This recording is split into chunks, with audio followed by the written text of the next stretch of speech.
Hi friends, எல்லோரும் எப்படி இருக்கிறீங்க? இன்றைக்கி நம்ம பார்க்க போகிற ரெசிபி பார்த்திங்கன்னா சிக்கன் பிரியாணி.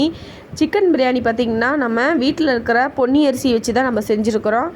வீட்டு அரிசிலேயே நீங்கள் எந்த அரிசி யூஸ் பண்ணாலும் சரி, இது எப்படி நம்ம கரெக்டான மெஷர்மெண்ட்டில் குலையாமலும் உதிரியாகவும் நம்ம எப்படி செய்யறோன்னு சொல்லி பார்க்கலாம் வாங்க பிரியாணி தாளிக்க ஆரம்பிச்சிடலாம். ஸ்டவ் ஆன் பண்ணி குக்கரை வச்சுக்கோங்க. அது கூட தேவையான ஸ்பைசஸ் எல்லாம் ஆட் பண்ணிக்கோங்க. ஆட் பண்ணிவிட்டு பொரிஞ்சு வந்ததுக்கப்புறம் நம்ம இது கூட பெரிய வெங்காயம் இப்படி நீல வாக்கில் கட் பண்ணி சேர்த்துருக்கேன். இது கூட ஒரு 5 பச்சை மிளகாய் அளவில் சேர்த்துருக்கேன்.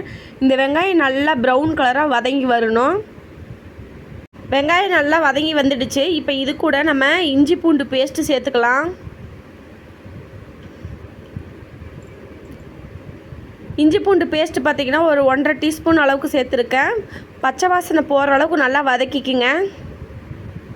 இஞ்சி பூண்டு பேஸ்ட்டோட பச்சை வாசனை போனதுக்கப்புறம் நம்ம ஒரு கைப்பிடி கொத்தமல்லி தழை, ஒரு கைப்பிடி புதினா தழையை சேர்த்து நல்லா வணக்கி விட்டுறலாம். கொத்தமல்லி தலையும் புதினா தலையும் நல்லா வணங்கி வந்துடுச்சு. இப்போ இது கூட நம்ம தக்காளி பழம் சேர்த்துக்கலாம். தக்காளி பழம் வணங்குறதுக்கு தேவையான அளவுக்கு உப்பு சேர்த்துக்குங்க. உப்பு சேர்த்து தக்காளி பழம் நல்லா வெந்து குழஞ்சி வர அளவுக்கு நல்லா வதக்கி விடுங்க. தக்காளி பழம் நல்லா வதங்கி வந்துடுச்சு. இது கூட நம்ம 1/2 டேபிள் ஸ்பூன் மஞ்சள் தூள், 3 டேபிள் ஸ்பூன் பிரியாணி மசாலா சேர்த்துக்கலாம். பிரியாணி மசாலா சேர்த்ததுக்கப்புறம் நல்லா வதக்கி விட்டுருங்க, பச்சை வாசனையெல்லாம் போகிற அளவுக்கு. அதுக்கப்புறம் நம்ம 2 டேபிள் ஸ்பூன் தயிர் சேர்த்துக்கலாம். தயிர் சேர்த்து நல்லா வதக்கி விட்டுருங்க. வதக்கினதுக்கப்புறம் நம்ம சுத்தம் பண்ணி வச்சுருக்கிற சிக்கனை சேர்த்துக்கலாம். நான் சிக்கன் ஒரு 1/2 கிலோ அளவுக்கு எடுத்திருக்கேன். சிக்கன் சேர்த்து நல்லா வதக்கி விட்டுருங்க. என்னோடய பிரியாணி ரெசிப்பியில் நான் எப்போவுமே மஞ்சள் தூள் சேர்ப்பேன். உங்களுக்கு விருப்பம் இல்லைன்னா ஸ்கிப் பண்ணிவிடுங்க. சிக்கனை சேர்த்து நல்லா வதக்கியாச்சு. இப்போ தண்ணி சேர்த்துக்கலாம். நான் 1 டம்ளர் அரிசிக்கு 2 டம்ளர் தண்ணி அளவுக்கு நான் சேர்த்துருக்கேன். உங்கள் வீட்டு அரிசிக்கு நீங்கள் எந்த அளவுக்கு தண்ணி சேர்ப்பீங்களோ அதுக்கு தகுந்த மாதிரி சேர்த்துக்குங்க. இப்போ இந்த பிரியாணிக்கு தேவையான அளவுக்கு உப்பு சேர்த்துக்குங்க. உப்பு சேர்த்து குக்கரை மூடி ஒரு 3 விசில் அளவுக்கு விட்டு அடுப்பை ஆஃப் பண்ணிடுங்க. இப்போ ப்ரெஷரெல்லாம் ரிலீஸ் ஆனதுக்கப்புறம் குக்கர் மூடி ஓப்பன் பண்ணி பாருங்கள். இப்போ 70% அளவுக்கு சிக்கன் வெந்து வந்திருக்கும். இப்போ இது கூட நம்ம ஊற வச்சுருந்த அரிசியை நல்லா ஒரு சொட்டு தண்ணி இல்லாமல் நம்ம வடித்து எடுத்துகிட்டு இது கூட சேர்த்துக்கலாம்.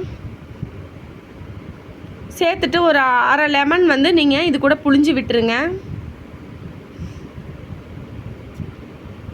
அப்படியே கொதிச்சிட்ருக்கோம். சிம்மிலே வச்சு கொதிக்க விடுங்க.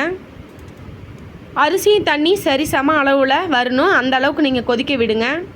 இப்போ பாருங்கள், அரிசியும் தண்ணியும் சரி சம அளவில் வந்துருச்சு. இந்த ஸ்டேஜில் நீங்கள் உப்பு பத்தலைன்னா பார்த்துக்கிட்டு சேர்த்துக்குங்க.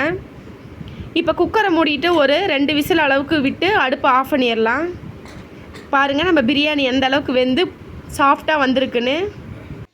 என்னோடய ஃப்ரெண்ட்ஸ் கேட்டிருந்தாங்க என்னோடய ஸ்டைலில் சிக்கன் பிரியாணி வீடியோ போட சொல்லி. கண்டிப்பாக அவங்களுக்கு இது பிடிக்குன்னு நினைக்கிறேன். பிடிச்சிருந்தால் லைக் அண்ட் ஷேர் பண்ணி கமெண்ட் பண்ணுங்கள்.